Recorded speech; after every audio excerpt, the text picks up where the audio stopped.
Hey, brown girl. In a world that is set up to make you question who you are, take this time to reconnect to your greatness and speak to the inner depths of your soul. Your grace is undeniable. Your confidence is envied. You radiate and shine in every space you occupy. It's time to take back your power and remember who you are. Take a deep breath.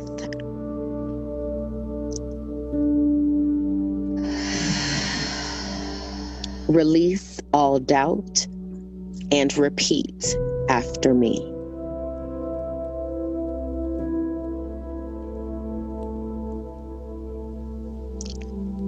Today, I choose to walk in peace that will not be disturbed.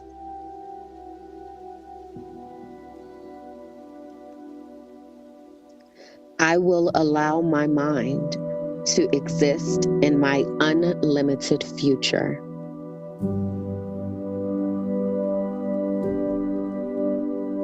I am breaking cycles of trauma on my bloodline.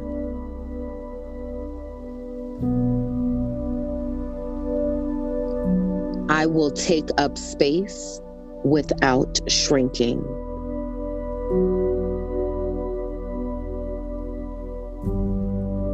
My ideas will impact generations to come.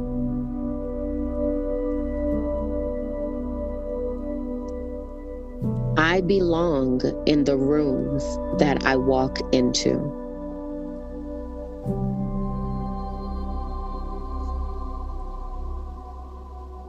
Today, I will effortlessly walk in purpose.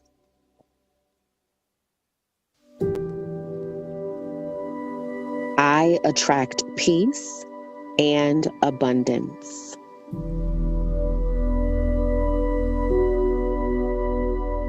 When my feet touch the floor, the day stands at attention.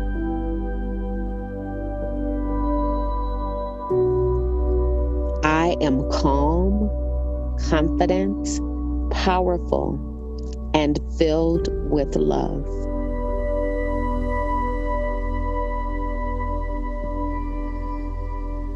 I trust myself to explore the possibilities of my heart's desires.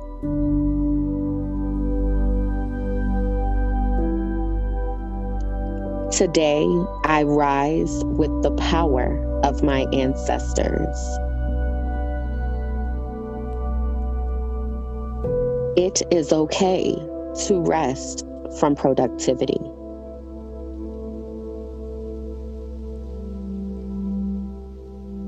I will live my dreams out loud.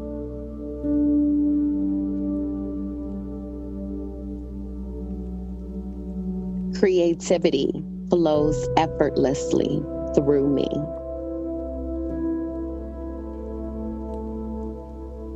Emotions are welcome in my space and in my body.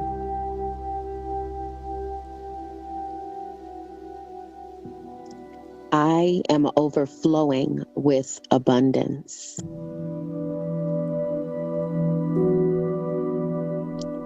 It is time to create again.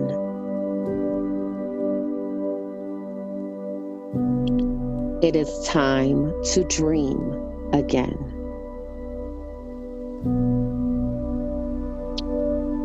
Every breath brings more joy, more peace, and more healing. I belong in every room that I walk into. Radical rest is my birthright.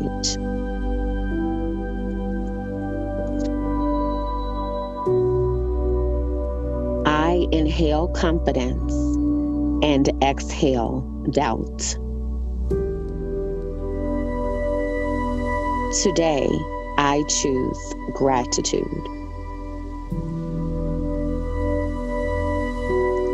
It is okay to not be okay.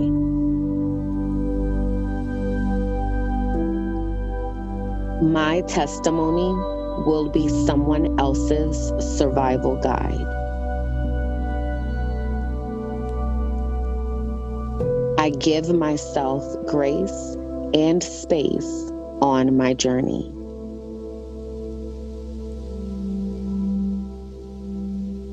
I show up every day as my full and complete self.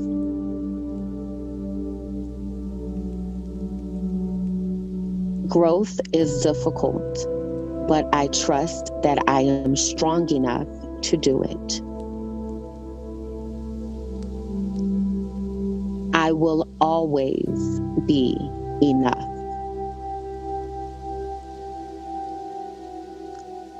I trust myself to set boundaries that will protect my peace.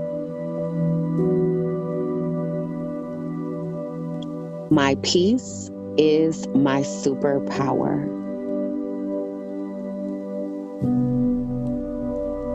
Every step in the right direction is a step in the right direction. I believe I will receive what I need at the exact time that I need it.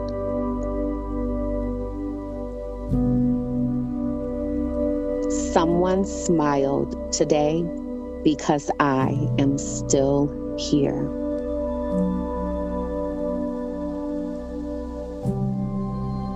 I believe in my ability to do things that scare me.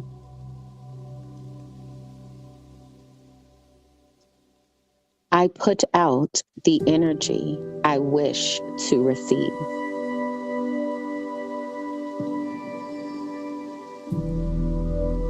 I will stop apologizing for being myself. My mistakes do not define me.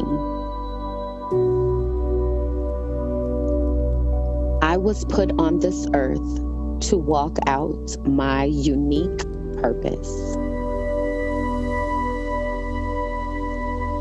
I let go of drama and embrace peace.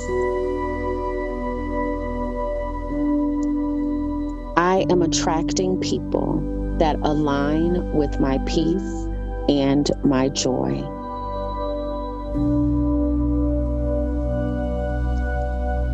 I am continuing to heal every day that I continue to breathe. I am confident that things are working out for my good. If it doesn't bring me joy, it isn't welcome in my space.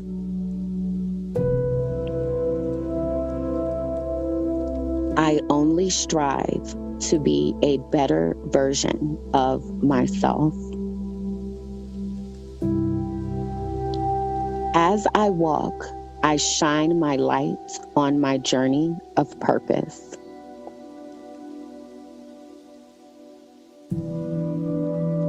I decide to wake up each morning and choose joy. I am manifesting my happiest self.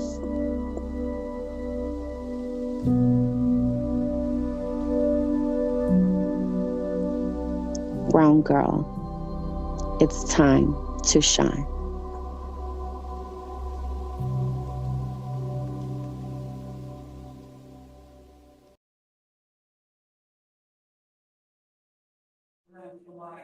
Hello. Hello. Happy Saturday. Hello, hello. It's 11:11, y'all. Make a wish.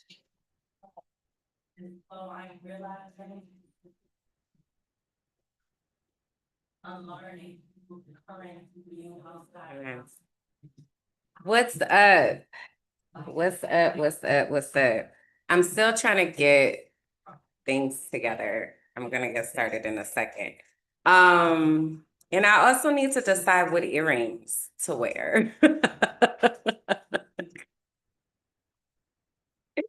It's the little things in life that I sometimes need help with.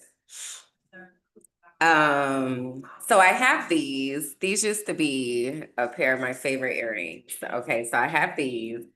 And then I also have, hold on. I also have these. So these are my wooden earrings.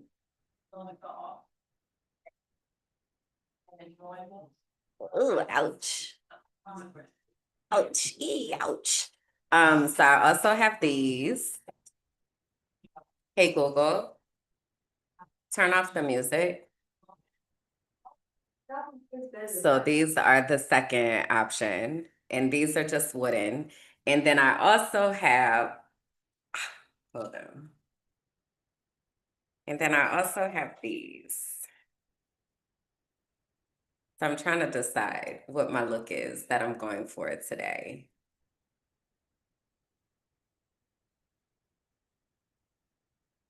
I don't really know. So then that's the third pair. Influencer hand. I feel like these might be a little too shiny. I'm gonna go with the wood, I think, for now. They're also the lightest. I have not been wearing earrings for a really long time. And so my ears kind of feel a little tired when I put earrings on. So for now, I'm just gonna wear these because these are lightest, I think. Okay, there we go. I feel better. Now I don't look like a boy. That's what our family always said, that if you don't have on earrings, you look like a boy. Okay, let me check my sound right quick before we get started. Hey, y'all, I'm live right now, so you can come into the chat and say hello and talk to me and us in the chat about the things. Hey, boo. Hold on a second. I have like 17 things going on right now. Wooden ones are nice. And oh wait, this isn't linked today. And light. Yeah, I think the light is what I'm going for because my ear holes are like, sis, relax. It's a lot that's happening here today. So I think I'm gonna go with these. Yeah, we'll see. And also behind the scenes fact, this is actually a skirt that I have on that I am using as a dress today. I was feeling very Pinteresty. Do y'all be on Pinterest? I just wanted to say hello, getting ready for my event. Please have a wonderful event. I can't wait to hear how it goes. Thank you for swinging through. Um, yeah, this is a skirt. And then I was like, I'm gonna make it a dress today because on Pinterest, they have like all of these different ideas for different things. And so I was looking at like different color palettes. And today I was feeling very orangish, like earthy, type of situation. And I was looking in the closet and I said, I think I'm a rock that. So this is my outfit for today. Happy Women's Month to all the women's folks. We're actually going to be talking about women and Women's Month today. And I just have to get my things together. Okay, perfect. So my sound is good. That's so funny. It's a skirt now.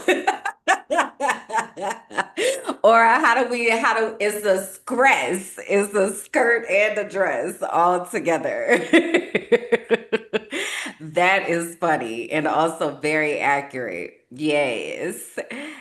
It is a thing. And you know what? It's such an advantage because I'm not really out, right? I'm like in my house or whatever. And so, from the top up, things can be things. But that is my little behind the scenes situation that I'm letting y'all into. Okay, so let me turn this off because this is making noise and I don't want that to happen. And let me get up my runner show. So happy Saturday to the people. Hey y'all, come on into the chat and hang out with me and drop some sunflowers when you get here because they bring me joy and they make me happy. All right, let me get up my things so that we are good to go. How is everybody's Saturday going so far? Depending on where you are in different places of the world, your Saturday is either just getting started or it is almost over.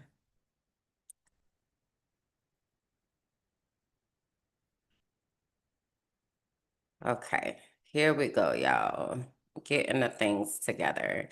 I'm trying to increase production, but also we're in the middle of Mercury retrograde. And so do too many bells and whistles because it don't really be working right now. I've had a lot of weird things that have been happening. And so I'm just trying to roll with it, just trying to roll with it.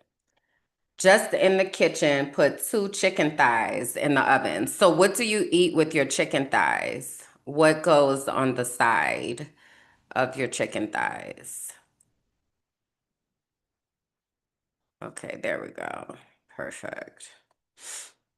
I haven't even eaten anything yet. I was going to, so this is always the plan on Saturdays, right quick, before I get started, because y'all know I love a tangent. So this is always the plan. It's like, okay, I'm going to get up and I'm going to make some kind of like breakfast situation. So whether that be toast with peanut butter or a smoothie or something, right? So that be the plan. I think about this all night, right? And I'm like, all right, in the morning, I'm gonna get up, I'm gonna make my tea, I'm gonna do breakfast, like everything gonna be good to go. And then Saturday morning comes and I be like, girl, oh my God, I'm so tired. I'm really trying to work on that because and also, though, I think I'm trying to keep in mind that a symptom of perimenopause is being tired and being exhausted for no particular reason. And yeah, so Let's Talk Sis said we were supposed to organize Friday. That was yesterday. We did not do that. We was chit-chatting it up. We was chopping it up. And we did not organize, but that's okay. It's all right. I'm organized-ish. I'm organized enough, and there's always next week. I'm doing my best, guys. I'm doing my best. Okay. And I believe that you all are doing your best as well. And that is really all that matters. We just do the best that we can with what we have. Okay. And we just kind of honor that because it's a lot that be going on.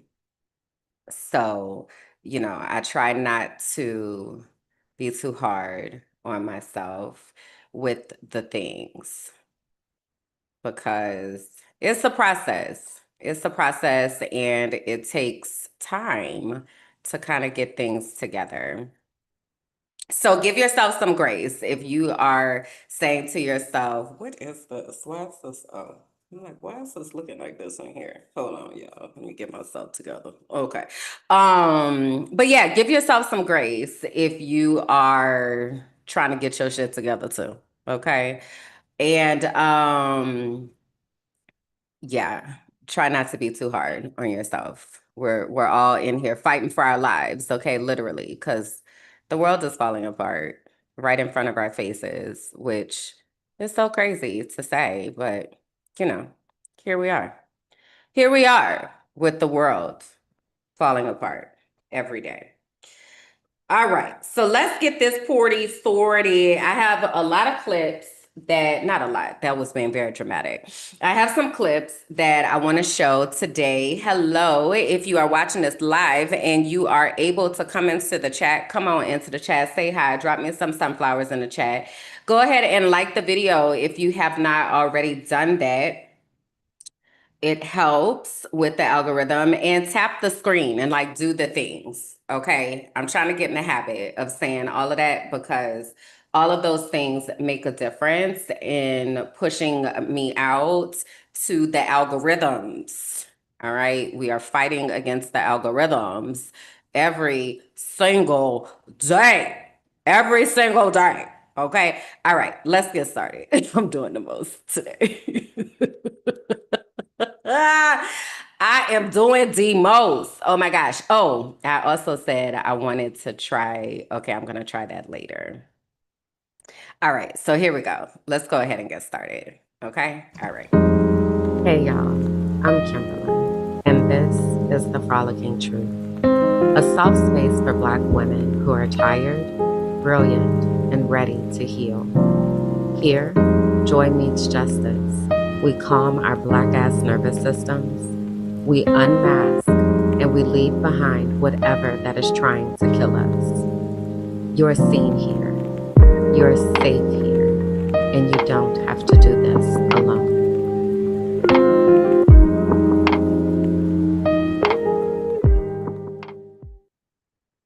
Yay! I love that intro. It makes me so happy. So, what's up, y'all? Welcome to episode 41 of the Frolicking Truth podcast for Black women who are tired, brilliant, and ready to heal, where joy meets justice and nervous systems get free. Come on in here, find a comfortable spot, honey. Take a seat, okay? My name is Kimberland, and this is my little corner of the world. I'm also doing everything out of order today because why not? It's okay if you don't identify with those descriptors that I just mentioned. It just means that when you come into this space, come ready to listen, ready to learn, and ready to support. And the ways that you can support are a few ways. One, you can always drop sunflowers into the chat. That is a way to be able to say, yes, sis, all of those things that you are saying, clocking the tea, giving the applause, very good. Sunflowers always are going to give that type of energy. If you think about it, like, I don't know if you all are familiar with the Care Bears, but the Care Bears would shine their whatever their symbol was. So just think about sunflowers shining towards me when you're putting sunflowers in the chat. That absolutely counts. Okay. The other thing that you can do is tap the screen. So you can tap the hearts, you can tap the different emojis that are there. Okay, that counts. That gives me love. I see that. All right. And also like the video. If you have not already done that, please go ahead and like the video and share it with somebody else. If they need to get an infusion of frolicking into their world, go ahead and invite them into this space. Okay. So I appreciate that. And I'm probably going to say that a few times throughout the time that we are here. So for history's sake, today is Saturday, March 7th, 2026. I am in Medellin, Colombia, in South America. And side note, yesterday, so I'm trying to get down to the TikToks. This first segment right here is called the Auntie Check-In. This is where I tell y'all about what's happening like in my own world. And I'm trying to get acclimated with the TikToks.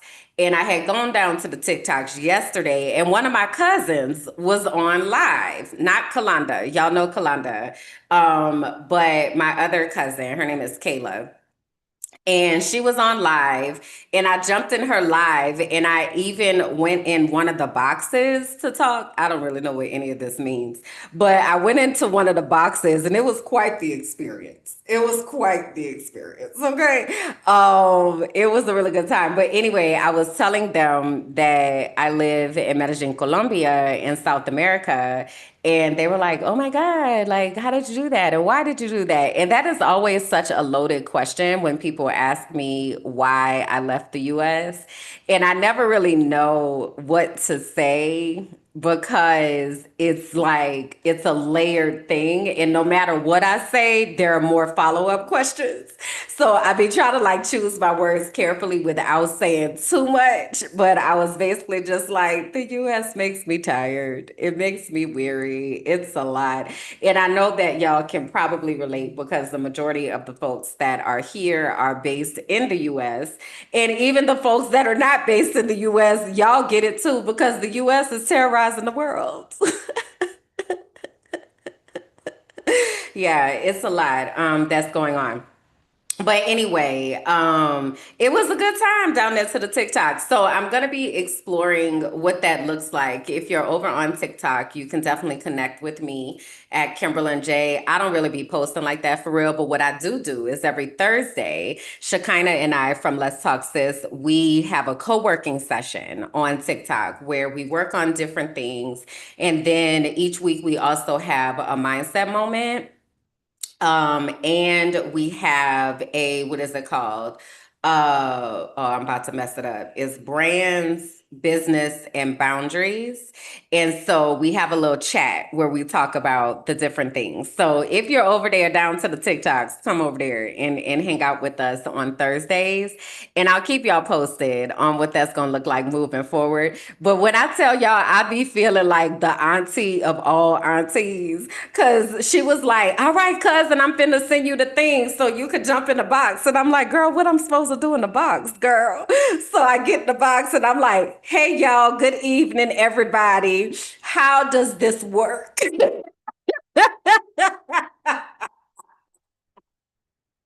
I felt so auntie coded, but also I am an auntie. I'm 45 years old now. And I'm wrapping my mind around what that means because I don't really know what that means. I feel like my idea of being in your 40s has really developed, you know? And I try to think about like what my parents or my aunts, like how they were behaving when they were in their 40s and like how I was perceiving that and what that looks like in my life right now.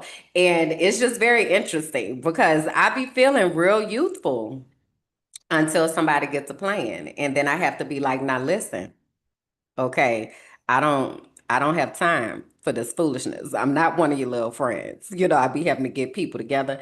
And so there was this guy that was on there, and this is all linked because we're talking today. Today, we're talking about protecting Black women, trusting Black women, and loving Black women. And a lot of that is going to center around a conversation about men. But anyway, this guy, he was a truck driver. So he was all like, "Ooh, we on a date. Like, this our first date. Hey, cousin," like all of this, right? And so he had said something. He was like, it was given very much I'm the prize energy, like as the man. What he had said to me, I don't even remember what he said, but whatever he said, I was like, yeah, that don't really work like that, Mr. Sir. Like, not at all. And so then he wound up getting off. I think I had hurt his feelings by accident. I didn't mean to hurt his feelings, but also stop playing with me. You know, he had said something like it was something that was sexually coded. And like, dude, you don't even know me. Like, what did you talk about right now? Like, this is a lot. And I hollered at get in the box. Yeah, I need the auntie version. Girl, I didn't know what to do up in that box. I was just like, what I'm supposed to press and how this work and what these coins mean up here. It was a lot that was going on.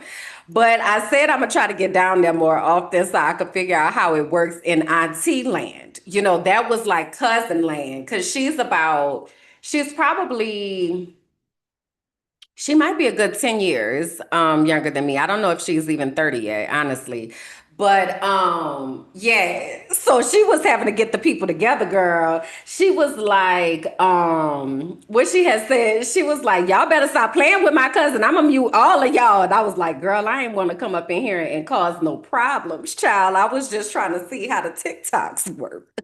Like I was just, it was quite the experience. It was quite the experience. Okay. And so, but it did give me some insight into how the lives and things be working over there because I do understand the benefit of streaming and everything that comes with streaming, but I don't be knowing what's going on and what to do, child. I'm like, so it was really, really interesting.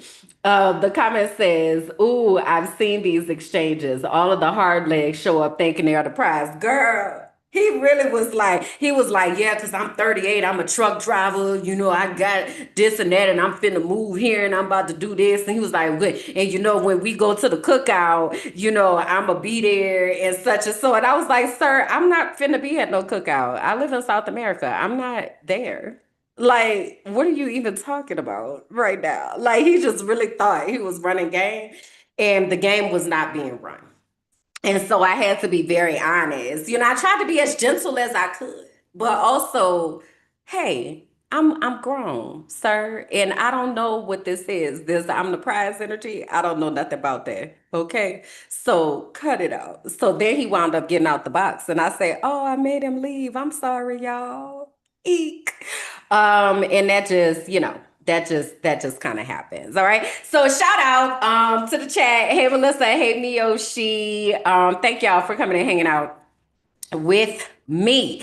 All right, so let's talk about the rest of the auntie check-ins. So Raina, got her big chop and everything, and we're still trying to figure out what this looks like and what's going on. I still have some length up here, but also I'm trying to figure out if I really want the bayangs. So I have the bangs. I kept it long on purpose, but I also feel like maybe I just want to chop the rest of it off. I don't know. I'm really trying to figure it out. I don't know. I'm just kind of in a place where I just don't want to really be doing hair.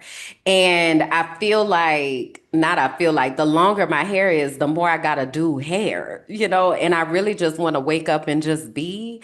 So also, though, after the chop, the curls are like doing a little bit better. So, we're seeing what that looks like because I felt like my ends were just not curling like I needed them to. So, Raina is, she's trying to figure it out. I'm debating whether I want to like shave the sides. I've never done that before. So I'm debating that, but also I have told myself when I turn 50, I'm going bald. Oh my God, I can't even believe I said that. I have never like seen my head.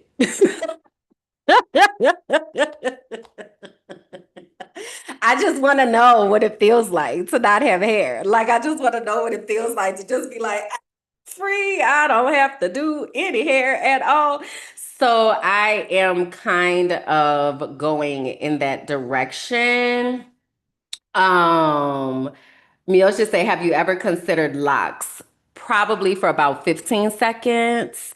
Because this is the thing, I still would have to be doing hair. I don't really want to do hair. I don't really feel like I want to do hair. And I feel like if I have locks, I still have to like style it and like do things with it. And I think that locks are cute. I also only like certain types though. Like I don't like the what are they called? The sister locks or the micro locks. I don't really like those. That definitely feels like doing hair. Okay. Like I don't really know if I want to do that. And then I like the locks where people have like that their ends are curled. And so I think I don't know. I don't know. I've considered it for just like split seconds, and then I'll be like, girl.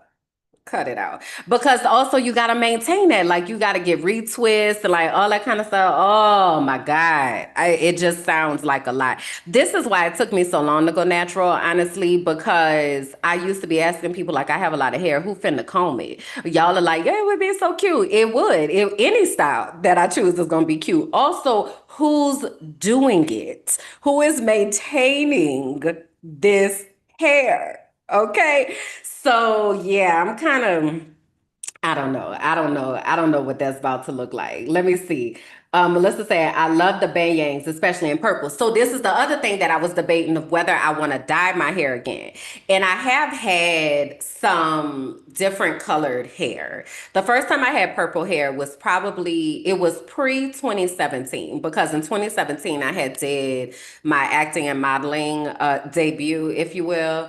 And in acting and modeling, you're supposed to be like a blank canvas. And so they want you to have your natural hair color. And so I had dyed my hair.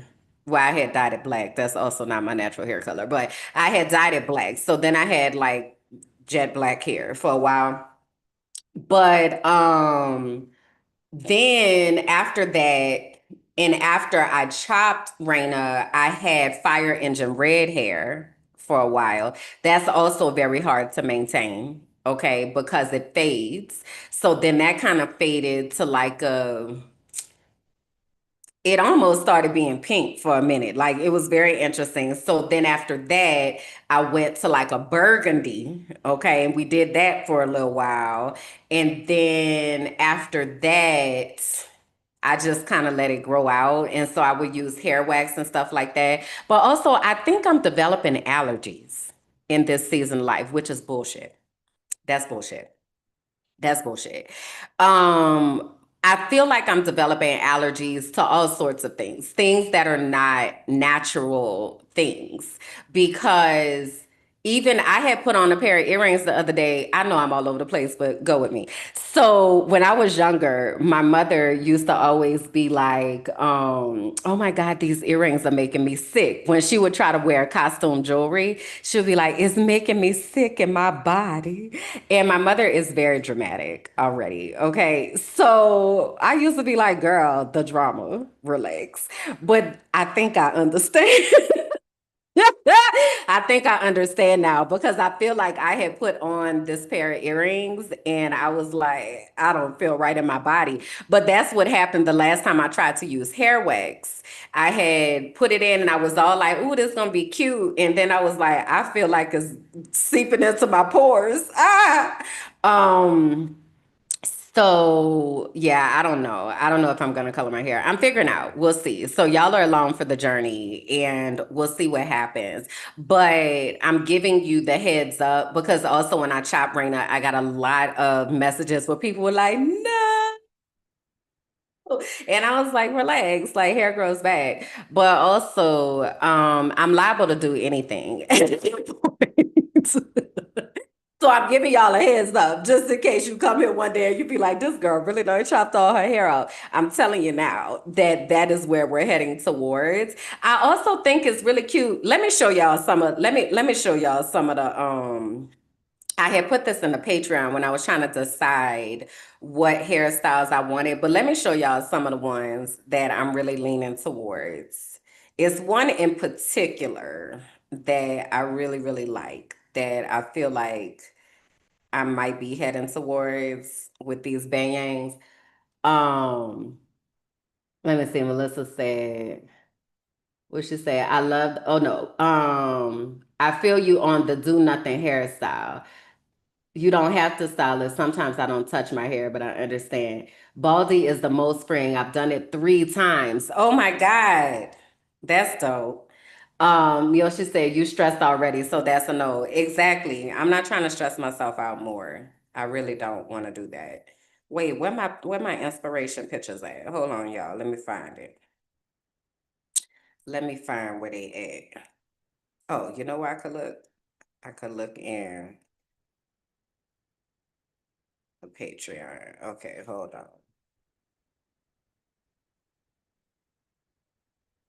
So let me show y'all this picture.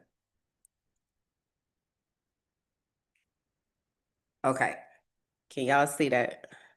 So this is the style that I really feel like I'm probably gonna wind up with because I feel like I'm kind of almost there, but I still have a lot of, hair on the top.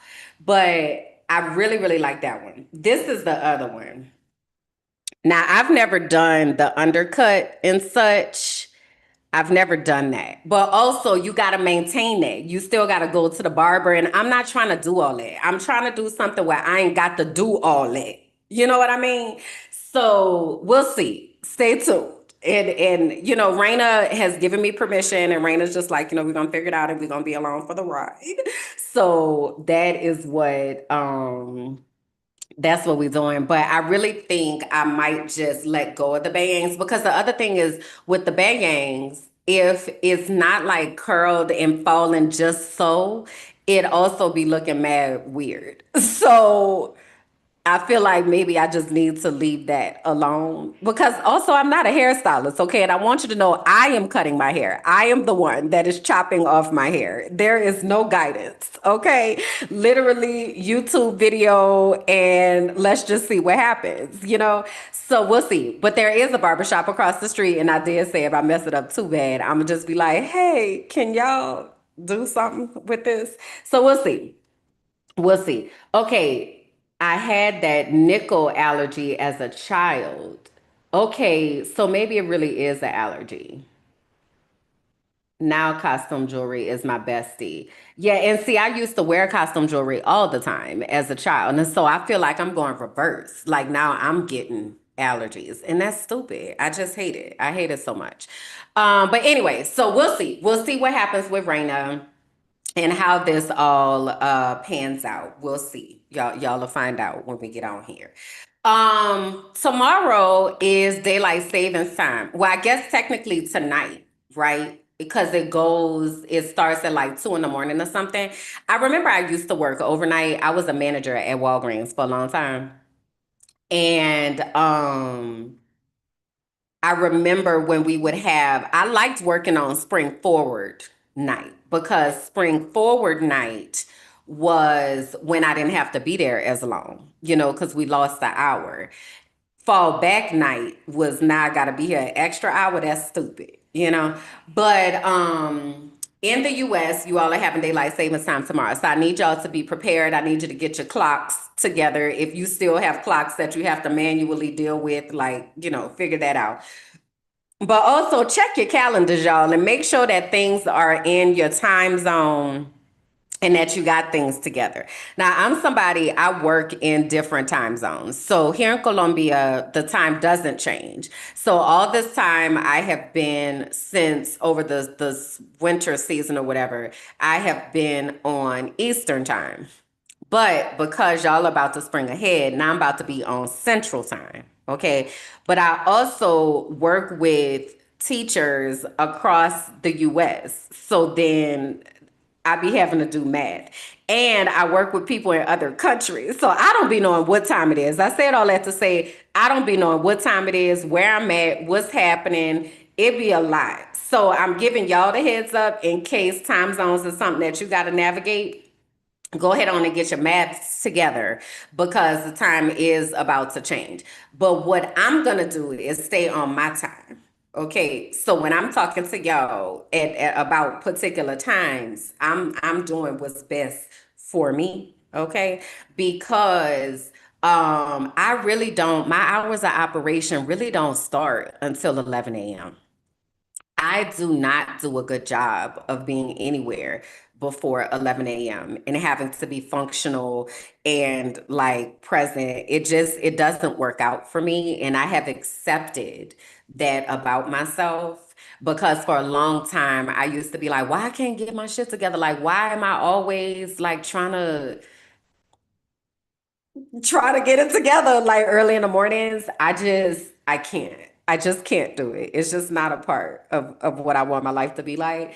So, having said that, some things are about to shift in the Mind of My Black Ass Business universe in the times of different things. Okay. Miosha said the US has been supposed to go to universal time. And see, I remember back when I was with Beautiful Brown Girls, they were like, this the last time that we finna daylight savings time. And then that was not the truth. So then I was like, why are we still doing this? I thought we was just gonna have time. Like, what is this back and forth, and cut it out? It's stupid. It's stupid at this point. I will say though, they're not the only people that do daylight savings time, because Mexico also did daylight savings time. Now that used to jack me up real bad when I lived in Mexico, because I used to be like, because it's not on the same calendar. Like Mexico's time changes maybe 2 weeks after the US. So it would be all over the place. It would be all over the place. So I said all that to say, um, the times are going to be changing for some things. Okay. So next week, the Frolicking Truth, next week and moving forward, the Frolicking Truth is going to be coming on at 12 p.m. Eastern time, okay, which is 11 a.m. Colombian time. All right. So that's going to be a shift that is going to happen. And so it's important for you all to govern yourselves accordingly to that. All right. And I'll still send out the reminders and stuff. And of course, if you have clicked the notification bell, go ahead and do that so that you are able to know when I'm going to be on.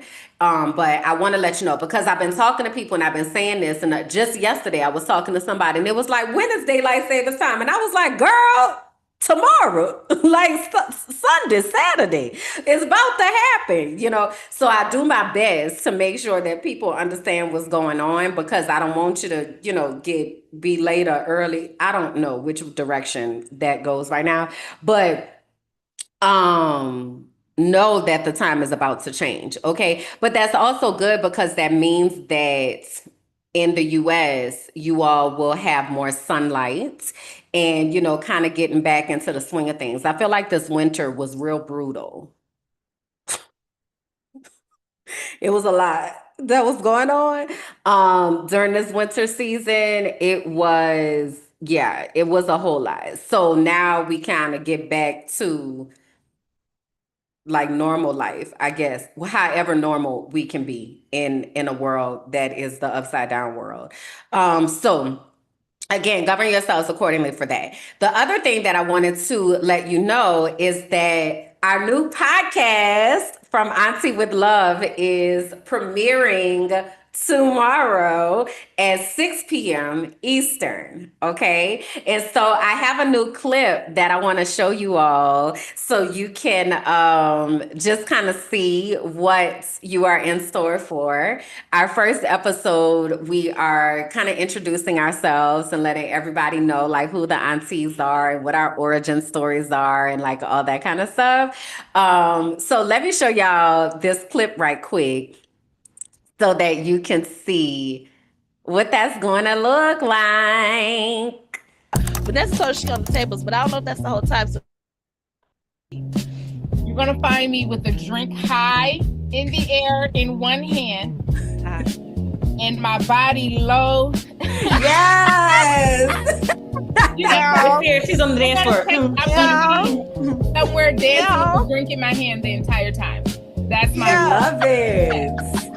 Put me on some throwbacks, some 90s, 2000s, hip hop, R&B. Yes. With a drink in my hand. That's where TT gonna be. Right? Very cute, very cute. How about you, KJ? Oh man, this is a really good question. So I haven't been to a gal in a long time. I've been gone for a little while. She's like a good I'm trying to think back.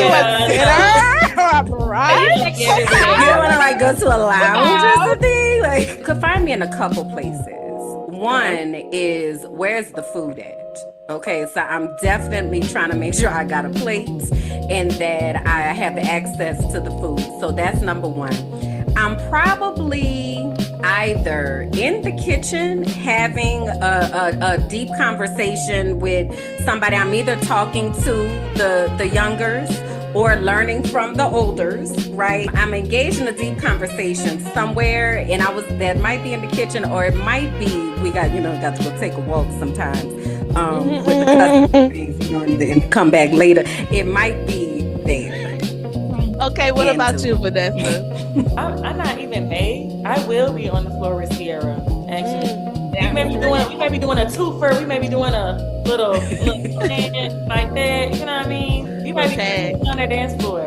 Okay. Absolutely. I might be giving the DJ a request like, hey, can you play that one next? Yeah, he gonna have a whole set list for me. I'm gonna have me my plate and my drink, and I'm in this chair dancing all day. Okay. Now after a few drinks, I'm out on the dance floor with y'all, and I'm sweating it out. That's just it. And then I'm going on that goddamn walk, and y'all better not leave me. Okay. I'm going on. In fact, y'all ready? Okay.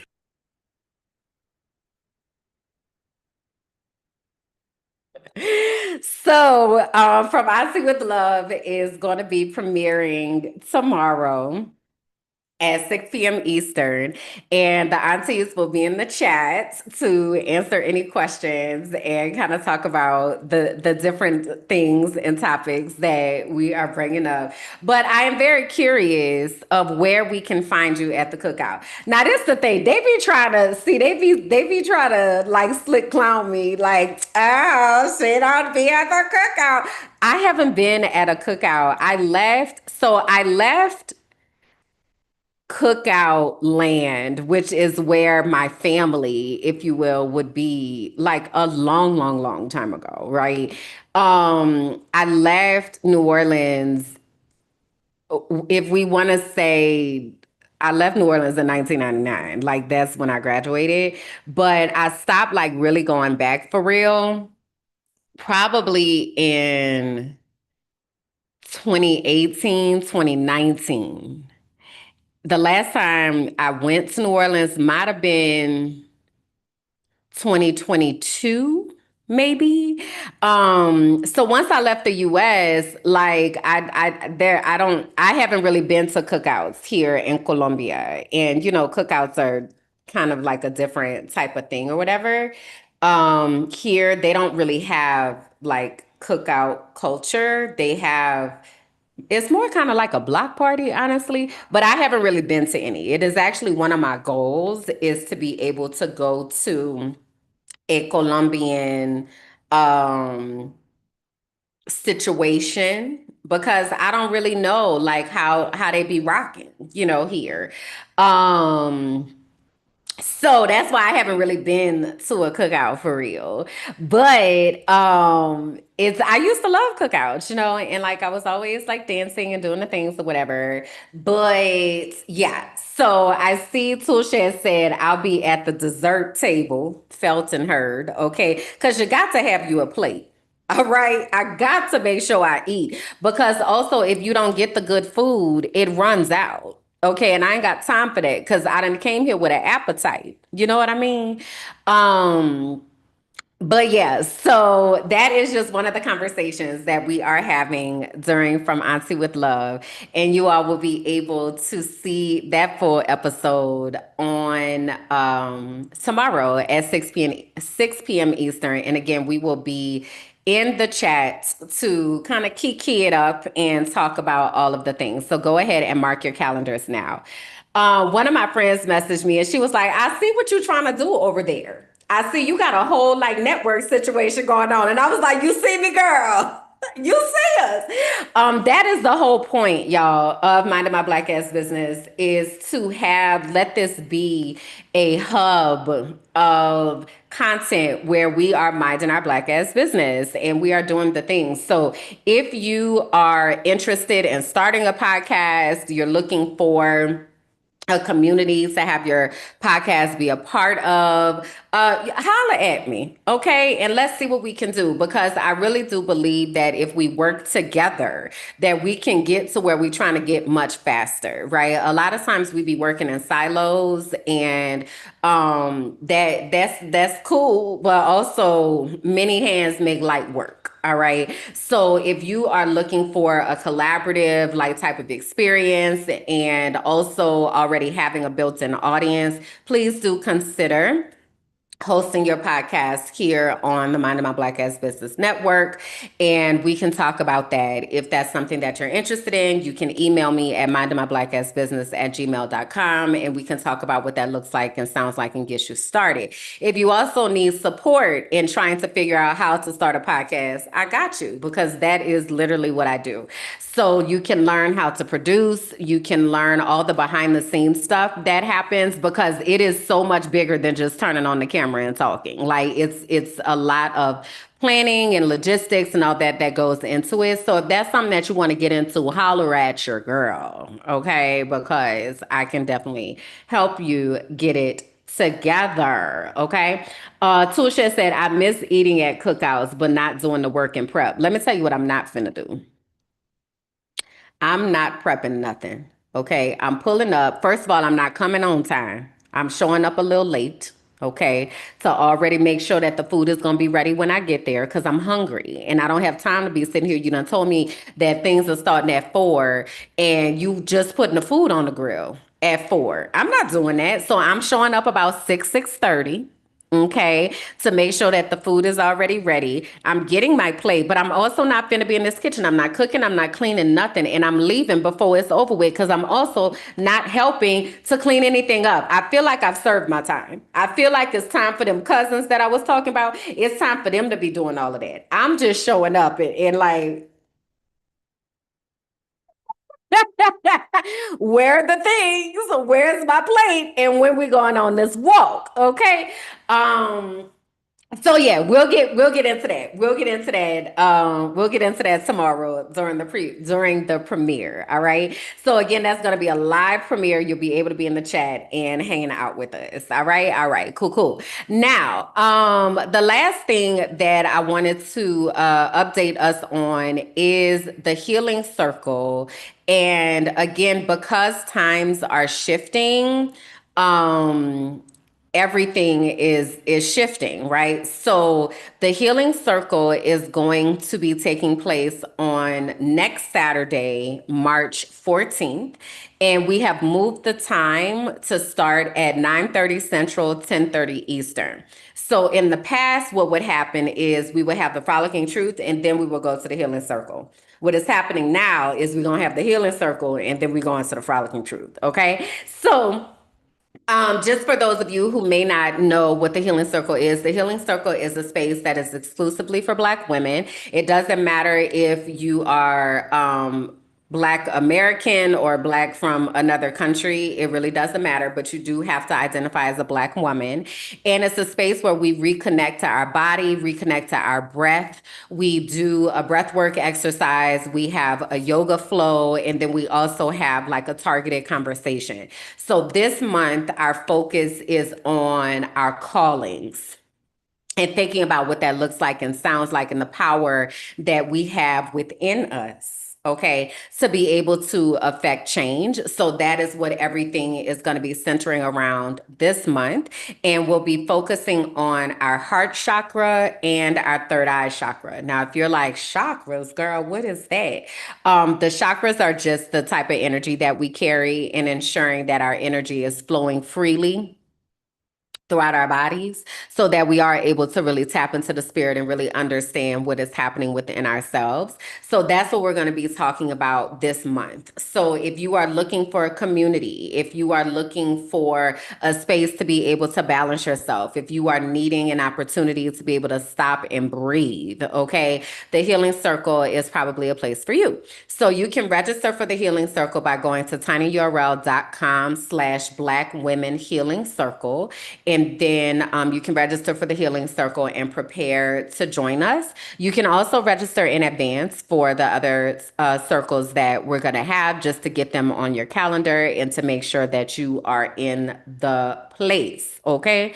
So that is next Saturday, again at 9:30 Central, 10:30 Eastern. All right. All right. I think that's all of my announcements, y'all. Let me see. Let me look and make sure we got everything. Okay. Oh, the last announcement. How did I forget this one? The last announcement is I would love for y'all to join me in the archive. So the archive is our Patreon. And the whole premise behind the archive is that everybody that's in the archive is a keeper. All of us are charged with keeping something, whether that be keeping recipes, keeping stories alive, keeping memories alive, keeping music alive, jokes, culture, because right now in 2026, they are actively erasing history. Actively. So we really want to make sure that we are doing our job to preserve that history and like really document what is happening right now in the world, because the future is going to be wanting to know what we was doing. Okay. The future is gonna be wondering what they was talking about back then, because this time is definitely gonna be in the history books. Okay. And so the archive is a place for us to really think about that. It's also a place for us to connect with other people. There are different collections that are present within the archive and different resources, if you will, that we can use to support ourselves. For example, just recently, I had gone to, I'm not going to say too much about this, but I had gone to a webinar where they were talking about, I'm gonna put it in the frame of like a conscientious objector, but it had to do with taxes and deciding that my tax dollars are not going to be funding all of these wars that they keep doing. My tax dollars are not going to be funding an active genocide. Like, so what does that look like to be able to divorce ourselves from that? And what are the risks, if you will, that come with that? So that's the kind of information as well that's there in the archive. There's also information about like healing and I am on this herbalism journey. And so this is a place for us to get the things that we need. All right. So if that sounds like something that you want to do, it's $5 a month to be a part of the archive. And that money goes to building things out here at Minding My Black Ass Business and supporting the work that is being done behind the scenes, hopefully allowing a team to come and to get, things together and in place. All right. So if you go to patreon.com/minding my black ass business, you can check it out. If you don't have the $5, that is also okay. You can join under the free version, and you'll still get notifications even though they might not be unlocked. So when you do have the $5, then you can just jump on in and you can see the things. All right. Side note, we have started our first cohort of Found Her Future. I have been telling y'all about our internship program that we have coming up, and I'm so excited about it. We have now, we have representation on the continent of Africa, and that is really exciting. I have not had a chance yet to visit the continent. And this is a way where we are able to be more connected to what is actually happening on the continent and with the Pan-African movement and everything that is going on there. So I'm just telling y'all all this because I'm letting you know we're shaking and moving. There's things that's happening out here. All right. And so you can get that inside information. If you are in the archive, you'll know what is happening, when it is happening, and then you'll be able to support that work. All right. Okay, that's it. That's all for the announcements. That's all for the announcements. All right. So let's get into the things today. All right. So this segment is called Frolicking in the Feed. And Frolicking in the Feed is basically a segment where I talk about the things that I'm seeing in my algorithm and the things that are kind of popping up within my social feed, and then kind of amplifying those things. And before I get into the topic for today, I wanted to give us a little bit of background and remind and or inform you about me and who I am and what my background is and like why these things are really important to me, because I'm a multifaceted individual. Okay. There's a lot. I've lived some lives, if you will. All right. So the first thing, I've told you all several times that I am a scientist, particularly a biologist. My bachelor's degree is in biology. And at one point, when I was in school, I was going to be a doctor. My plans were to be a pediatrician specifically.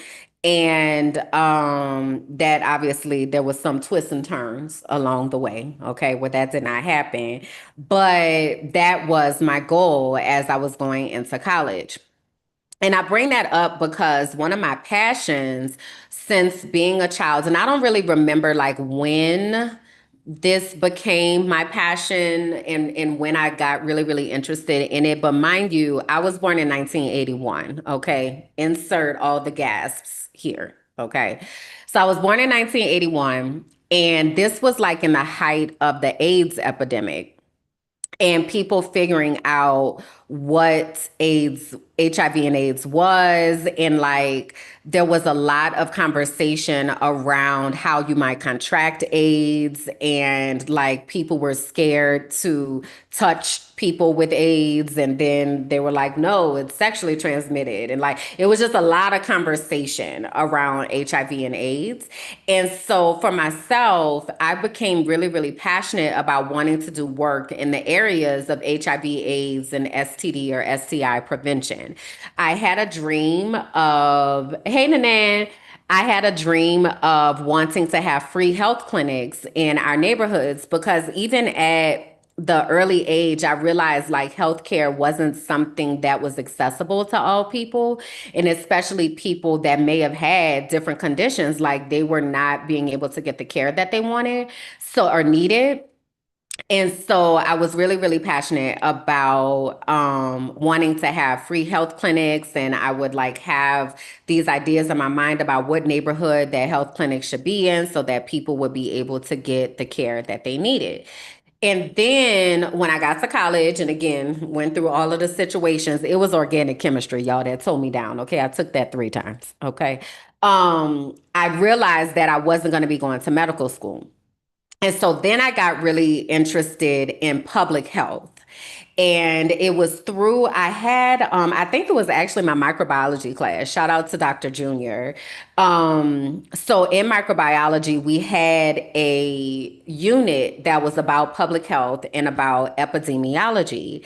And I got like so intrigued with epidemiology. And then I also really was interested in focusing on maternal and child health care because it came to my attention that there were large disparities in Black communities. Black women in particular were dying at an exorbitant rate in the areas of maternal and child health care.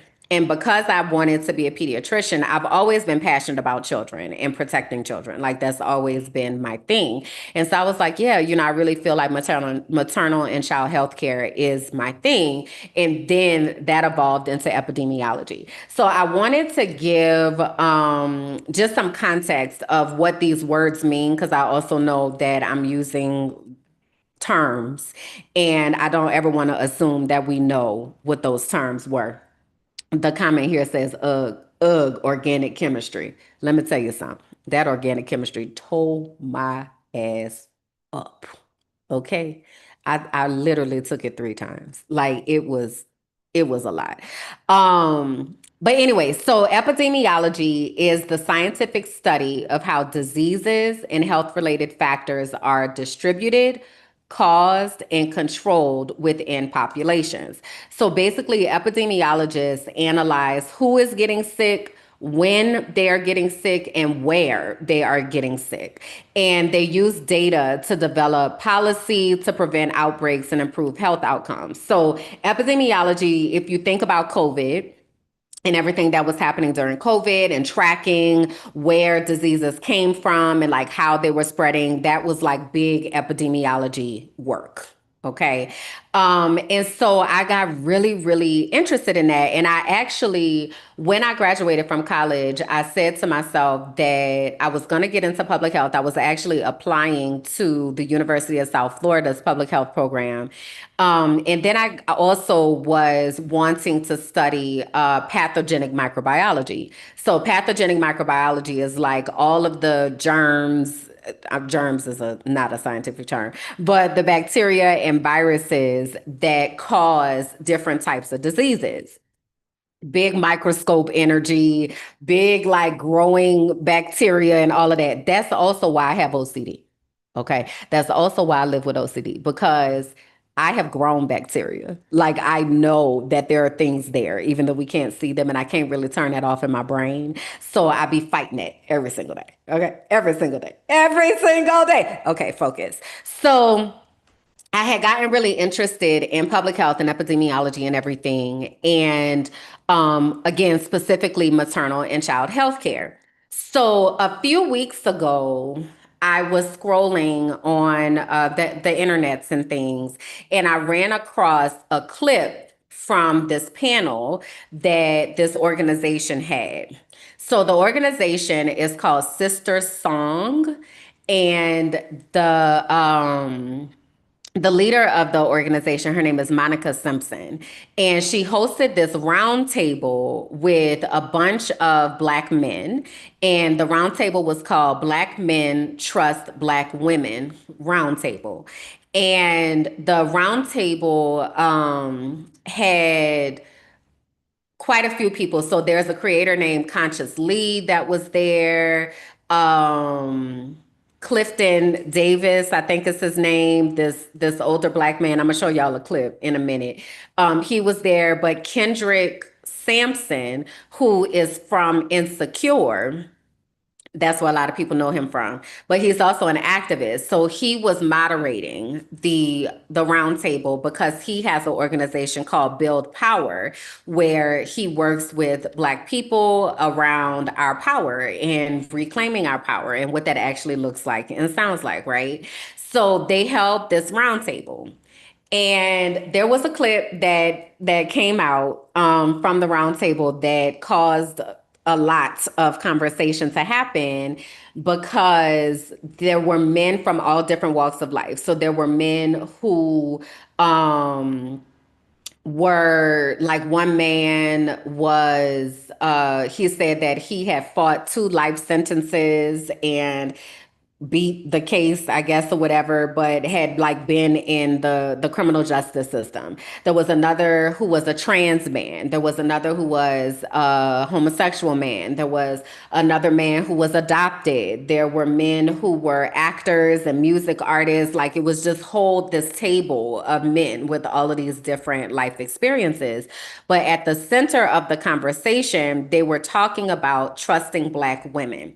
Now, I think that we should think about trusting women, period, and our work that we do with women and our understanding of women's life, I think needs to be increased, even for those of us who identify as women. I'm specifically talking about Black women because I'm a Black woman.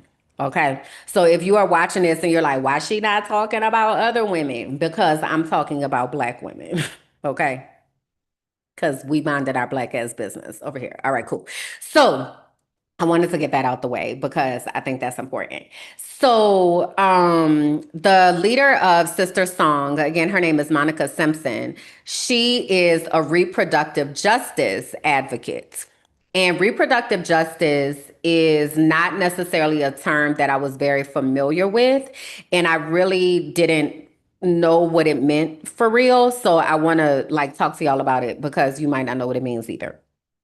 So reproductive justice is the right to live free and whole, and our right as women to make decisions about our bodies, our families, and our futures without fear, shame, or violence.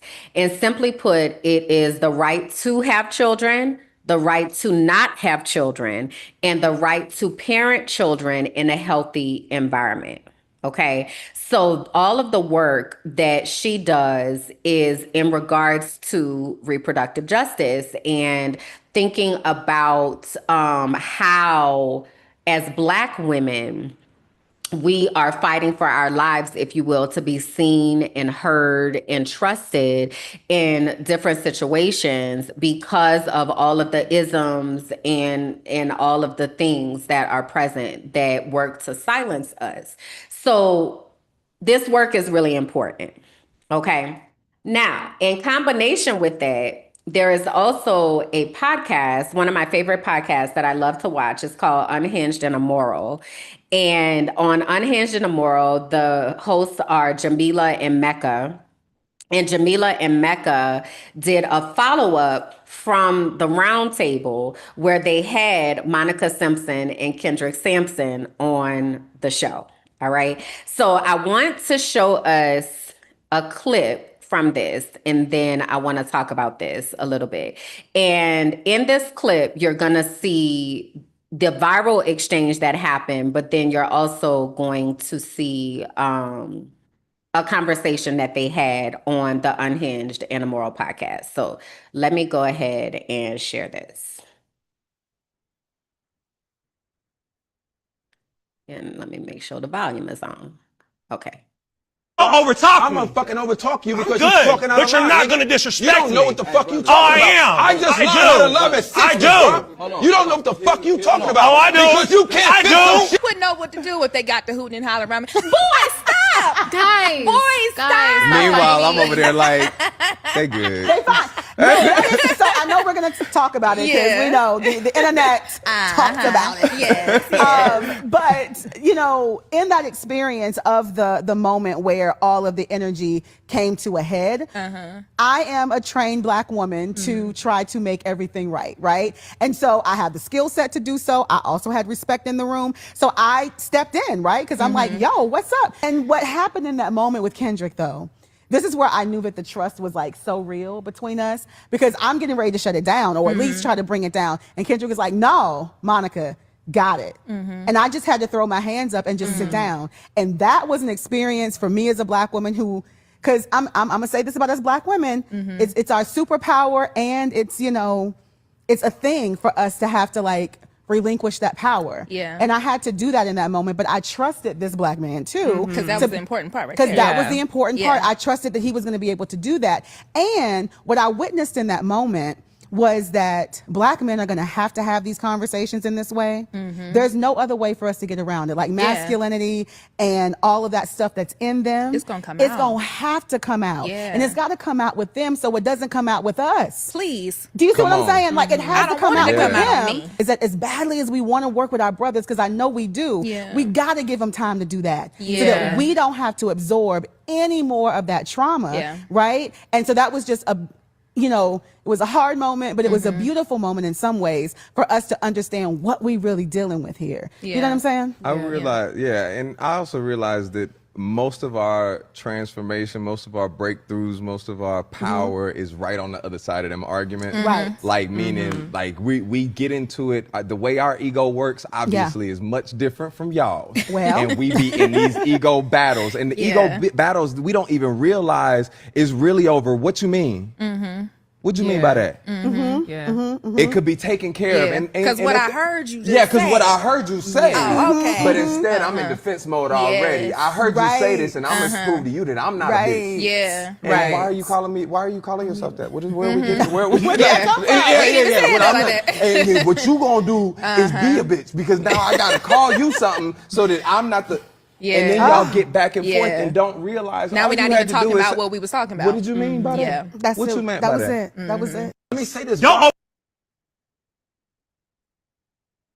So I should have said, hey y'all, they're gonna be cussing in a second. But so let me give some context about what was happening. And I did wind up going and watching the full roundtable because I had only seen those clips, and I wanted to have like a real understanding of what they were talking about.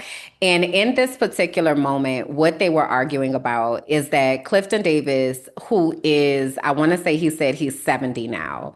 And he was talking about how he's just learning how to love. He was like, I'm just learning how to love, and I'm just learning how to show up for Black women, because I have a Black queen in my life who has taught me this and taught me that. So then the other young man, who happened to be a homosexual, he was like, why do you wait until you are 70 to now all of a sudden respect Black women? Like, you've been effing over Black women all this time, and now that you've gotten to the last bit of your life, now you want to learn, right? But you've done so much harm over this time. So he was basically saying, like, men need to take more accountability for how they are showing up, and they need to do this work much, much sooner than waiting until you're 70 to finally have your aha moment. The secondary point that the young man was making was it shouldn't be up to women to teach you how to respect them. Why don't you just have respect for women, period? Why did it take for you to have this Black queen that now all of a sudden you're willing to listen to the ways that you've caused harm? Now, y'all know I be trying to stay out that maniverse, okay? Because that maniverse is quite a place, all right? And I be trying to stay out of there. That's why I told y'all down there on that TikTok live, I was like, listen now, sir, this ain't really what you want, because it's a very, very interesting place in the way that men are conditioned to think about women. But something that Monica said during the interview is that we as women are trained to step in and protect ourselves and to protect men and like be the ones to speak up, because a lot of men don't step up to speak for us and don't step up to protect us. And she mentioned how Kendrick Sampson in that moment, so you saw in the clip where Monica kind of, you see her hand and she's like, hey, like, all the things. And Kendrick was like, I got it. You ain't even got to worry about that. And as a woman, I cannot say that I have really had a lot of men like step up for me and to really protect me and like honor me. And so Monica said like that was new. Like that was new for me, because we are trained to carry that emotional labor, and we are trained to be the ones to try to keep the peace and insert, ourselves into these situations.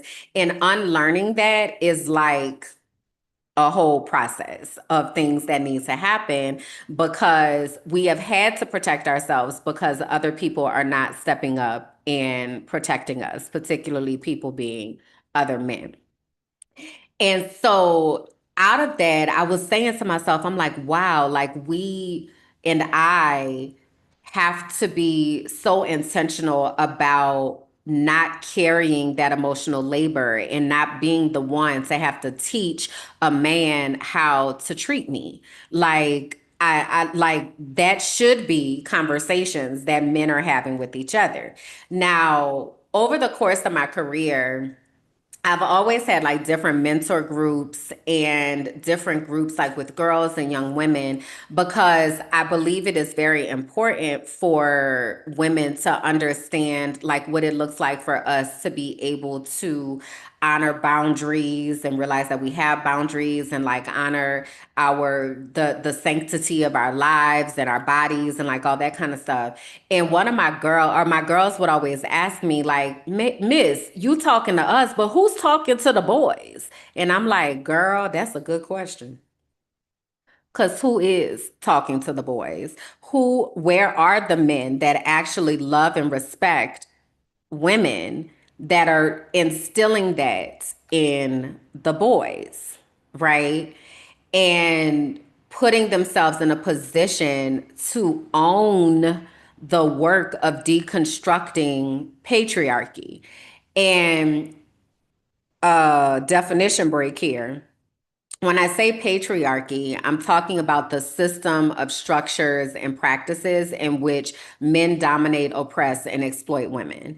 And so some examples of patriarchy are like men making laws about women's bodies and controlling women's bodies, or women needing permission to make decisions about their bodies and make decisions about for instance, if a woman decides that she wants to have like a hysterectomy or something like that, which is going to, where she won't be able to have children, the woman has to have permission from her husband to be able to do that. Like where's the autonomy in that? Or patriarchy might look like the ability of men to move around the world without considering how their presence is impacting women, or how their presence might be causing harm to women. A lot of times I hear women talk about things like, when we're out at night, like if you're out at night and you go into a store, you go into a parking lot, like where you choose to park, or how you are walking with your keys in your hand in case you have to defend yourself, or being sure that you have mace so that you're able to defend yourself, or thinking about like we're constantly thinking about our safety is my point. Like we're constantly thinking about our safety, and men do not necessarily consider that ever, right? Or it might look like seeing women as property to be used for their sexual satisfaction and servitude. It might look like anytime that we're having conversations about our menstrual cycle or about the women's health issues that we have, that men throw their hands up and they're like, oh, that's women's business. I don't need to know nothing about that. All of that is patriarchy. All of that is patriarchy and putting men on this level where I don't have to concern myself with these particular things, because the way that men get to move around the world is very differently than the way that we get to move around the world as women. Let me grab this comment. It says, Mama used to say that you teach people how to treat you. Therefore, we don't trust men to know how to treat us. I agree with that. And also, I think that the teaching should come from men holding each other accountable, right? So my teaching you how to treat me is, I'm not going for that. Like, you not coming over here, you ain't finna do all of that with me. Like, I'm not doing that. But like the actual deconstruction of, sir, this is patriarchy. Sir, this is problematic. Sir, for you, you don't even know me and you looking at me as property, or how you can get sexual satisfaction from me and you don't even know my middle name. Like that kind of stuff. I feel like those conversations men should be having those conversations with other men. I had told y'all one time we had did on So You Don't Put Syrup on Your Grilled Cheese. We wrote, there was a letter that came in about snacks. And we were talking about how snacks had gone, that's the name of the guy that was in the letter, that snacks had gone to this young lady's home and eaten all of her food without even considering that you just ate all of her food and didn't replace it, like, and then I had asked the men, what would you say to snacks? And they were like, I tell him he moving wrong. And I was like, what does that even mean? Like, how are you holding each other accountable for the ways that you're showing up in the world and how you're moving about the world in regards to women? And unfortunately, a lot of the conversations that men have with each other about women is only in a sexual context, and how women are able to be utilized for their benefit. That's something else that the young man was saying, as a gay man, I don't have sexual interest in women. So my interest in women is about honoring and protecting who they are and how they've shown up in my life. But for men that are heterosexual, that actually have sexual attraction, how are you protecting all women? Not just the women that you're sexually attracted to. Why does a woman have to be related to you? Or why do you have to have a sexual interest in a woman to show up in a way that is an ally to the things that we have to experience as women? Like, why are we relegated to to usefulness for you. Like, why do you not just see women and think to yourself, wow, I, as a man who has privilege, who has the ability to be able to walk around the world without considering all of these things that women have to think about, why am I not showing up for women and just protecting women, period? Toolshed says, I don't think any guy spoke to me about this growing up. But I bet there were conversations about sex. And I bet there were conversations about how you could pull a girl and how you could get a girl and how you can do all of this. But where are the conversations about just women have value, period? Just period. Just period. Even if you think she's ugly, even if you think she's not attractive, even if she has an attitude that you perceive as an attitude, where are the conversations about protecting women, period? Right now, I know that this is the Frolicking Truth podcast for Black women who are tired, brilliant, and ready to heal, right? So this is a women-centered space, and I realize a lot of this I'm preaching to the choir, but I think that our one of the things that we have to realize as women is that there are certain types of men that are not safe for us. And there are certain types of men that are not having these conversations and are not holding other men accountable and are continuing to perpetuate harm. And so, unfortunately, we wind up having to protect ourselves and having to protect the young women who may be exposed to these types of men. Because I'm going to tell you right now, I'm very concerned for the younger generation right now. The younger generation of women, I'm very concerned for what the dating pool looks like. I'm very concerned for how they are being treated. Again, reproductive rights are being just slashed left and right, specifically in the US. And so it is past time, in my humble opinion, for men to be stepping up and using the power and privilege that they have to advocate for women. Let me see this comment. It says, Tusha said, yes, exactly. There was a lot of sex talk. And if guys spoke about treating women right, he was made fun of or called a P word or gay. Yeah. And I hear this all the time. I know y'all don't know this. So in my master's program, my thesis was on single gender education, specifically focusing on young men and boys, because I have a heart for men and boys and understanding like what they need, how they have to show up in society. And society has done men a great disservice. I don't know if a lot of men know this, but society has done men a great disservice. Society has dehumanized men. Society has, especially Black men and men of color, society has really done a work on men. And so I was like, let me, do some research on this and understand like how I can support my male students and like all of that.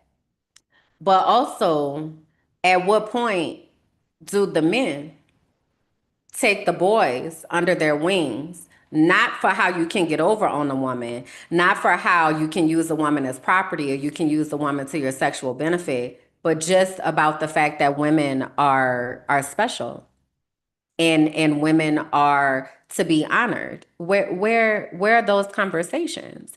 And so as a woman, when we come across a man who actually values you as a woman, it is so like, wow, I've never had anybody do that, because the conversations are not about protecting and honoring women. They're just not. And I challenge y'all to do your own research on this, right? Do your own research of talking to the men in your lives about the different types of programming that they have received and what that looks like and sounds like in their circles. I watch Bridgerton a lot. And one of the things that stands out to me when I'm watching Bridgerton, shout out to anybody who be over in the Bridgerton universe, is the whole premise of Bridgerton is that the girls are trying to find a husband. And so they have to go, they call it the promenade, I call it the whole stroll, because it really feels like the girls just have to go out and present themselves of whatever you may like. And like it's very much my whole mission in this world is to have children and to be married. And as a woman who is in her mid 40s, who is not married and does not have children, I think it's also important for young girls to know you don't have to be married and have children in order to have worth. That is not what makes me a woman, is having kids. That's not the key to success. Being married and having a partner, like that's not the key to being a woman. And when I mentioned patriarchy earlier, so for instance, men are just Mr. So-and-so. Just that's it, Mr. So-and-so. Women are Miss, Mrs., or Ms. Why do you need to know whether I'm married or not? Why does that need to be a part of the title that I am using? Why is there delineations about whether I'm married or not? Like, and especially growing up in church, a lot of the programming was you need to get married. You need to get married. That is the most important thing, is to find a husband, and he who findeth a wife findeth a good thing. And there are pastors that their whole thing is about teaching women how to be good wives. And there's no discount to anybody who is a wife, right? I think that's awesome. You found love, girl. Yes, do you, boo. Also, if that's not what you want, that's also okay. One thing I'll say, my mother said to me that I really took to heart. She was like, it's very easy to get married and it's much harder to get out of a marriage. It is why I never got married. Because it got to be right. I'm not about to be in a marriage that is not healthy, that is not where the man is not seeing the fullness of who I am. I'm not about to do that.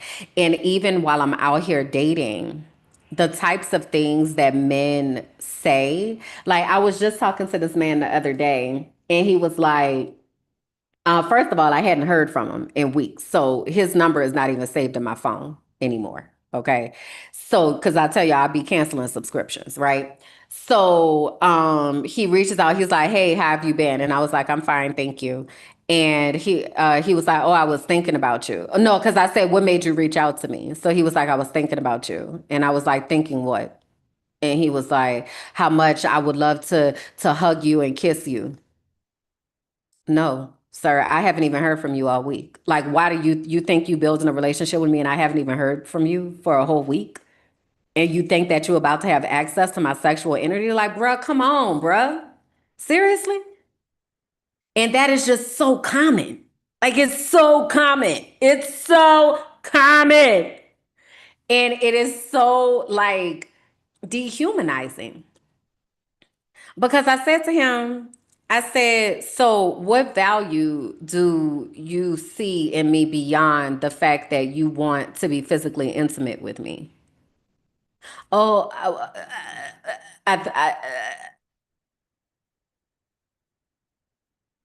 like, it is like, you ain't giving what you think you're giving. My aunt said wrong answer. Very much. Like, you are not, whatever you think you're doing, that's not what you're doing. It's actually the very much opposite. I've told you all before, there was another man that was trying to get me to get to the point, if you will, to want to have sex with him. And then when I was like, you are not about to get access to my sexual energy if you are not my friend. And I don't know that you are a safe man. You're not. And you know what he did? He was like, well, that's why you empty. And so, see, this is what I'm talking about. This is what I'm talking about. This is what I'm talking about. Okay? So there's a lot of work like that needs to be done. So anyway, back to Bridgerton. So in Bridgerton, the whole point is of these girls finding a husband, right? So they have their debut and then they find this husband. But the issue is that the girls never know what they're supposed to do now that they're married. So they're not having conversations about their bodies. They're not having conversation about sex from a place of empowering them with information. It is very much just like you get a husband and then you'll see. Meanwhile, the men and the boys, they've gotten the education for what to do and how to have sex. And they've had all the sex in the world by the time they've gotten to the young lady that they want to marry. And there's like this idea of purity culture that if girls are not pure, then they've been ruined and now they can't find a husband. Meanwhile, you literally out here on the whole strolls, sir, just in the brothels and everything else. And like that is celebrated. That's patriarchy. That's patriarchy.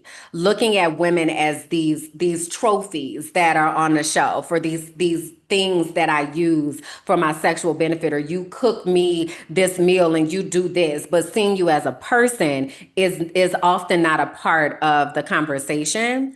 And so one of the things I would do with my girls all the time is we would have conversations about sex and conversations about their bodies. And when I tell you they do not be knowing, this is why I'm concerned about the next generation. Because now, mind you, I was a science teacher, right? And I told you my passions were in HIV, AIDS, STI prevention. So as I'm talking to my students about sex and about their bodies and about different diseases, we talking about the things, you know? And I told you my girls would always be like, who's talking to the boys like about these things? Because I would allow them to just ask me anything. And it was anonymous. So just put your question in the box and I'm gonna get to as many questions as I could possibly get to. My girls would ask me things like, well, miss, if you get pregnant, can't you just drink bleach and get rid of the baby? Well, yes, sweetheart. You will get rid of the baby. You will also get rid of yourself. Okay? So we're not drinking bleach. Like that's not the fix it for pregnancy. Like that's not let's talk about preventative measures. But then the other side of that is straight abstinence culture. Just straight like be abstinent and just don't do anything, which is also not realistic.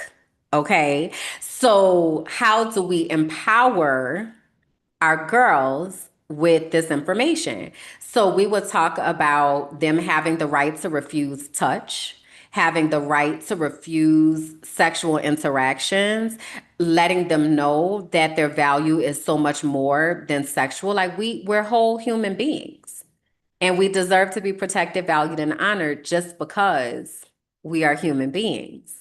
But in the purity culture, abstinent culture, everything is really like don't do it. Just don't do it. It's gonna happen. It's gonna happen. So why not empower them with the information? It's gonna happen. Hopefully it doesn't happen while they are still children and cannot process what is going on. But at some point they're gonna have sex and they need to know that this is natural. It's not something to be ashamed of. And it's not something that you don't have any power and agency in. We have the ability to be able to protect ourselves, but because of society, that's not being taught.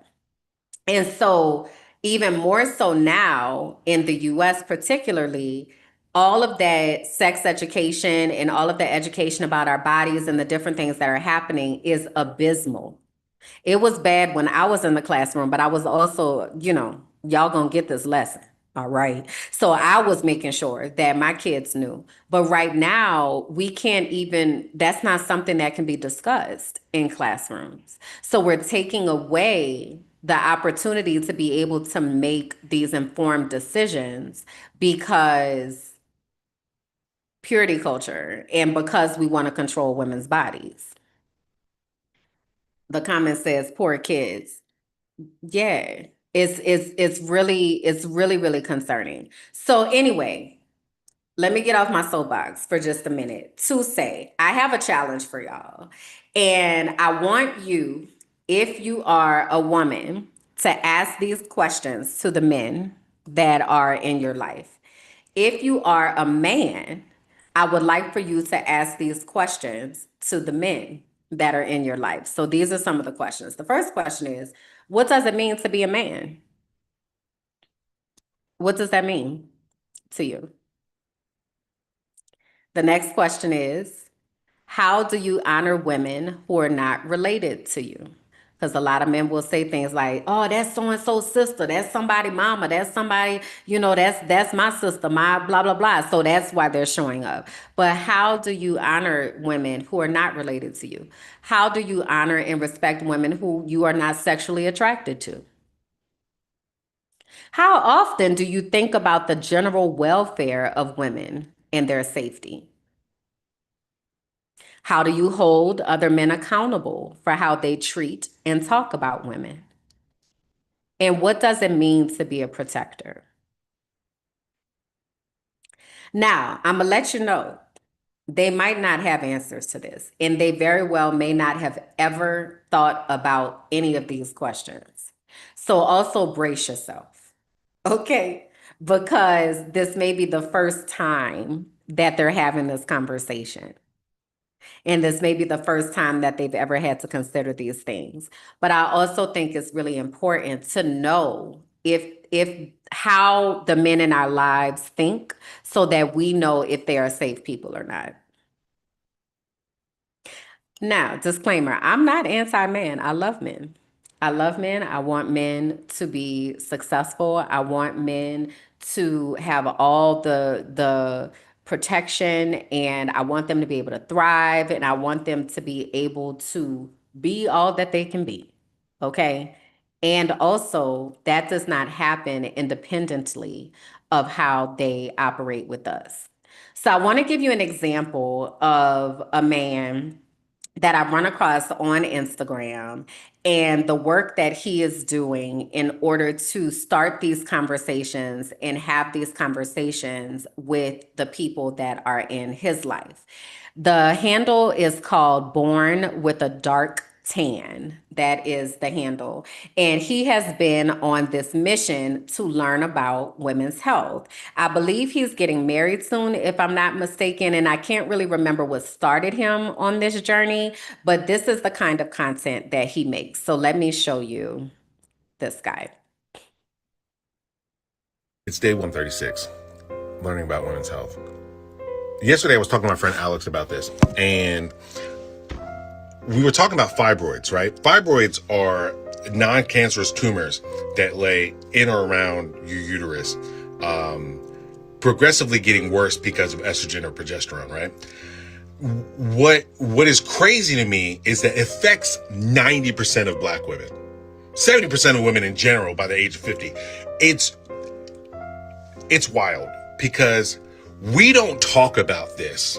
Like, I've talked to so many men about this, like privately, and I've talked to men more about endometriosis, PCOS, or breast cancer throughout my life. And when I tell you that 5 months ago, I had no idea what fibroids were, but the fact that so many women have talked to me and were like, oh yeah, my girlfriend got surgery for that like last week. And I'm like, what are you talking about? I've never heard of this before, but it affects so many fucking women. And it boggles my mind because, like, you hear about the symptoms. Oh, we're late because of the fact that she always got to use the bathroom. Oh, you know she cold because she's anemic. Nigga, those are symptoms. Like, I feel like I'm going crazy because it's wild because you hear these things on a regular basis, right? Like, and there were people in my comment section the last time I talked about this, and they were like, well, how do you get, checked for this? You can go in for ultrasound. You can go in for an MRI. And I think it's crazy because, like, there are medical professionals who will dismiss and probably say, oh, it's all in your head. That's crazy to me. 70% of women deal with this. Like, mind you, we're talking about, like, you can have multiple tumors in or around your uterus. Just to illustrate how crazy this is, did you know that only like 12 to 13% of women deal with like breast cancer? 1 to 2% of women deal with like cervical, like ovarian cancer or cervical cancer. Like PCOS only affects 13% of women. Endometriosis only affects like, I want to say 10% of women. Fibroids affect 70% of women. There's higher protocols for all the other things that I just talked about. And it's just so wild to me that we don't talk about this shit more. And I'm not talking about women. I'm talking about other men. Because what the fuck are we talking about? It's day 136. Learning about women. So he has been on this mission of learning about women's health and women's health care. And one of the comments that was here, he said, is she complaining or is she telling you symptoms? Right? I know so many women that have had fibroids and have had to have them surgically removed. I feel like Lupita Nyong'o was just talking about this. She was just talking about this recently. She had done a photo shoot where she had, let me see if I could find it. She had a fruit basket where she's holding a bunch of fruit that represents all of the fibroids that she had. Where is that? Let me see. Here it is here. Let me share this.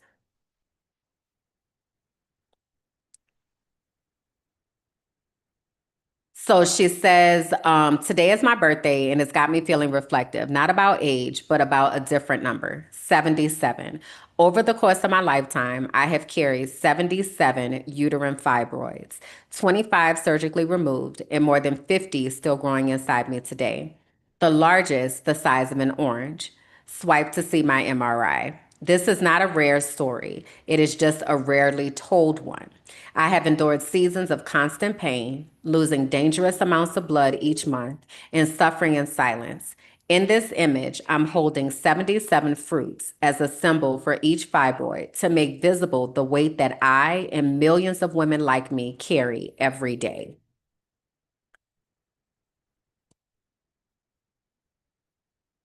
There are so many women and disproportionately Black women, as the guy just said in the Instagram post, 90% of Black women are living with fibroids or have had some type of experience with fibroids and all of the symptoms that come with that. Yet we don't talk about it. Yet there's not a lot of research about it. Yet people, their healthcare is like, just take their ovary, just take it all, just take it all, just take it all out, just all of it. Take the uterus, take the ovaries, take all the things. I have one of my really good friends. She was living, I want to say, in Tennessee at the time, and she wound up having to go to California to have a surgery to remove fibroids because the healthcare professionals that were in Tennessee kept telling her that she needed to have a hysterectomy and that she needed to have her uterus removed because she had these fibroids. And she knew enough to find someone else who was able to work with her particular situation. Now she's had a baby and thank God that her uterus wasn't taken. But these conversations are not being had, is my point. And so I really am urging those the men that are connected to this channel and to the Frolicking Truth to do better, to be more intentional about what you are paying attention to. All of us have blind spots, and this is a huge blind spot for many men. This is a huge blind spot for many men. And then also, as women, we also don't know a lot because there isn't a lot of education out there. So as women, really making sure that we are doing our due diligence to have the understanding for what it looks like for us to show up for ourselves and to show up for our sisters as the men are trying to do the work to deprogram themselves and purge all of that patriarchy. One of the things that Kendrick Sampson has said in that clip I showed y'all a little bit ago, and one of the things Monica said was,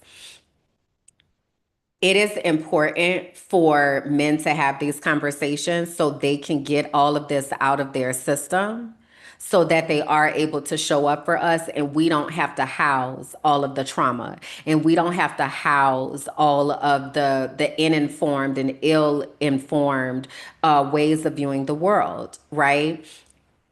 I'm calling on all of the men to show up and do better. Ignorance is not an excuse. Not having female body parts is not an excuse not to know, especially if you are someone who claims to love women. Now, a lot of y'all don't like women. Just keeping it real. And it shows in the way that you show up, in the way that you treat women.